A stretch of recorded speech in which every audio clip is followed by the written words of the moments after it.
there's pretty much anime. The podcast. Yes, so. this is Anime the podcast. So keep in mind, there's just because I mean, we kind of side loaded some. This is all the side loaded stuff we did for last time because like we did see some anime and stuff in the past, but we just wanted to. It's kind of like, oh, they were looking for podcasters at Bonsai, so. Why go to Bonsai when you're talking about Fast the Furious and stuff? Right. So we had to be more talking about, or with our audience, had to meet our demographic. But well, we've been going to Ghiblifest a whole bunch, and yeah, a lot of them have been the same, which is totally fine. But one different one was like the Secret of Arriety? Yeah, Secret of Arriety. Arriety. And that's. It reminds me of like that little cartoon back in the day, The Littles. Yes, very much so. I bet both are practically almost adapted from. Right. It's The Borrowers. That's what the book is called, right? Yeah, The Borrowers is like where Arriety is inspired from, but I think probably The Littles and Arriety are very. Well, I mean they're different, but I feel inspired by the same thing. I mean, I see inspiration in both, but yeah, go ahead. Speaking just real quickly, like me feeling old, Julie old moment. So my old job is talking to someone about Ghiblifest and talking about the movies, and she hadn't seen Secret of Arriety, and I'm like, oh, it's basically The Littles, and she's like, I have no idea what you're talking about, and like this lady who was sitting next to her was like, yeah, it was an old TV show, and I'm like, ugh, so old. That was the 80s. Yeah, it was the 80s. It was the 80s. Actually, it was 80s because like I just remember them showing reruns of it. But yeah. So The Borrowers, the Arriety is essentially so they're little people, and it's kind of cool as they live in a house, and they I mean they're called their occupation, what they do, they're called borrowers, and they borrow stuff.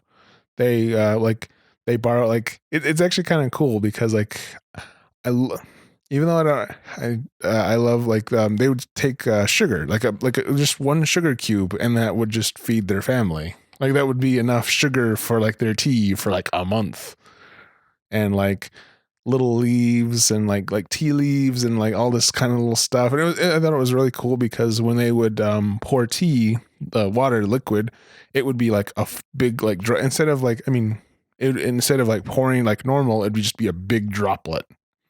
And then that's how they would drink their tea. It was always really cool. I like the details of scaling down, and how would that be like? Well, I think didn't they use like crackers for flour? Yeah, like they would get a cracker and then they would grind it down. Yeah, like almost like a mortar and pestle kind of thing. Just grind it into flour and bake, and it was really cool. But basically that the whole story is that, and then like a human.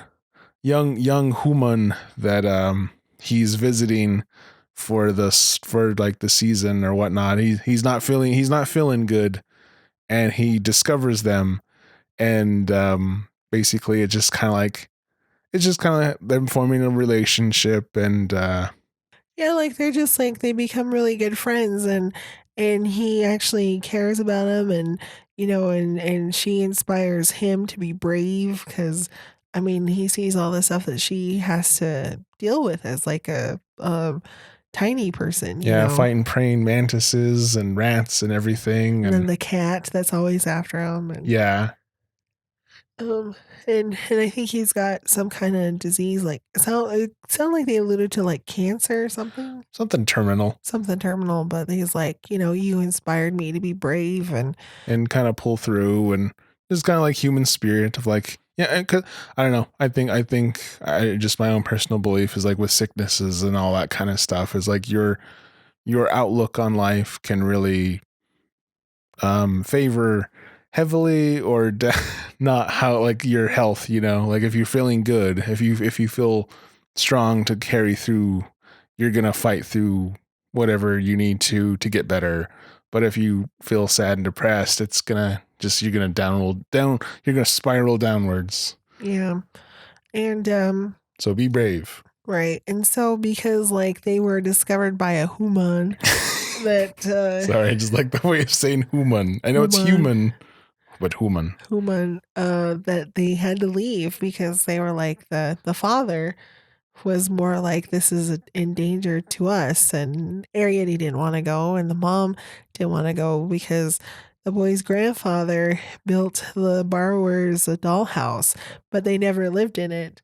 And or the so, borrowers that lived there before or whatnot, or are gone. And yeah, they built him. He built like this super cool, fancy dollhouse that had like a working oven and all this kind of stuff. It was really cool, but yeah, and it was just yeah, the dad is like, I mean, it is kind of true. It's like the human's inner his curiosity, the younger kid's curiosity will get the better of him, which it kind of did. Because like if he would have just left him alone, no one would have paid any attention. But and then yeah, just it was really cool. But yeah, go ahead. If anything you'd like to add. yeah, no, I'm just like then they had to leave and all that, and they said their goodbyes and blah blah. Um, but the want to talk about the cast. So the father was played by Will Arnett, who was also Lego Batman. Sorry, I only know him as Lego Batman. So just I'm bad with celebrity names sometimes. So just tell me the role. I'm like Homer, Dear Die Hard. I think you and I are reversing this thing because I know like actors more, and I know voice actors. And he knows voice actors, so it's like, oh, like Richard Epcar. You mean Bonto? Or no Gemma? You mean Gemma? Bato, not Bonto. Bato. Me and Jared make fun of you. Because it was the first thing you said. You're like Bonto, and it's like yes, Bonto. So it's like when me and Jared like on the side, but it's Bato. Bato. Ghost in the Shell. Bato Ghost in the Shell. But anyways, yeah, Will Arnett, Lego Batman, and Amy Poehler, who is Leslie Knope from Parks and Recreation. They were fine, but there's a UK version or something. Yeah, there's a UK version with Mark Strong, who was Merlin from Kingsman in this. I think her name was Olivia Colman, and she's now the new queen on Netflix is the queen, but original name. No, yeah, well, she's playing Queen Elizabeth. No, I'm just teasing. But anyways, they were. I guess there's a UK version with those two, and I'm like, Mark Strong, I think would have done way better than Will Arnett. Will Arnett seems like he has a hard time being quiet. Like really, because he was very monotone. Yeah, her dad was not very. He didn't have a lot of energy. He was just very serious all the time. Well, like I think Mark Strong, Merlin would have been serious, but he would have had more. He has more of a range. Yeah, definitely more of a range, more of a personality. So I think we need to find that version because I think that would have been a way better version. I will check Amazon UK. I've been finding a lot of good stuff on Amazon UK, even though it's the wrong region. I do have like I said, if you find a region-free Blu-ray player, you're in luck, and it's a lot cheaper than a lot of anime out there. But yeah, I'll look for it and see if I can find it. Yeah, because I would really like to see it because like I have high expectations for that. It's like Arrietty is good, but I mean, just like when you've got the right voice actors behind it, and or the right cast. The right casting is always good. Yeah. Because, like, I mean, like Christian Bale as Howl. Actually, he was pretty good as Howl, Yeah, he did a good job. And, of course, he's got his Batman voice for his evil Howl. Yes. I'm a demon Howl. When he's Birdman Howl. Birdman Howl. Oh, God. No, that's so weird. Because I think of Bert, they should dub Christian Bale Batman on Birdman. Oh, gosh. That'd be cool. That would be hilarious. But yeah, he was just a little miscast. That's all. I mean, he was fine. I said nothing wrong with it. But like when you hear the other option, it's like, oh, that's actually a little bit better. Right. But it's a good little movie. It's good fun. I really enjoy the scale of it. Just kind of like, because she had a sword and it was just a little a straight pin. Yeah, it's a straight pin to like poke people and stuff, and like her dad, like they were climbing, and he just got some double stick tape and just put it on his shoes and his hands, and they used it to climb up, and it's like that's really cool. Yeah. Just I like how they like I like Like, how the creativity of it. yeah, the solutions, the solutions of like what would happen if you were this small? What would you use? Oh, hey, that's really neat. Mm-hmm.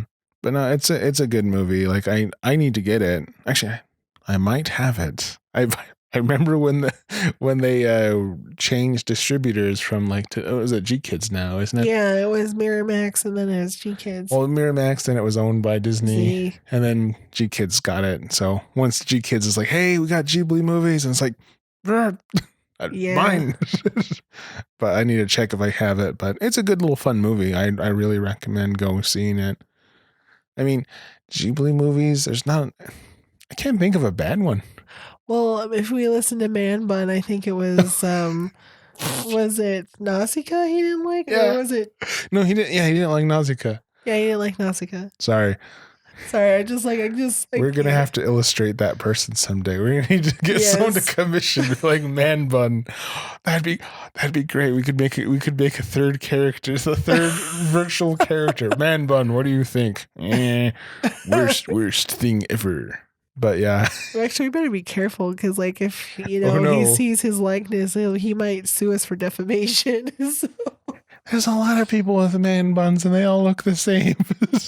Yeah. They're all just big, little lanky guys. It's like, don't look that great. But yeah, Man Bun. Never listen to Man Bun. Never. But yeah, it's a good movie. There's not really because yeah, I can't even think. Even if I were to think of the worst Ghibli movie, it's still a good movie. Yeah, it really is. But yeah, go see it. It's a lot of fun.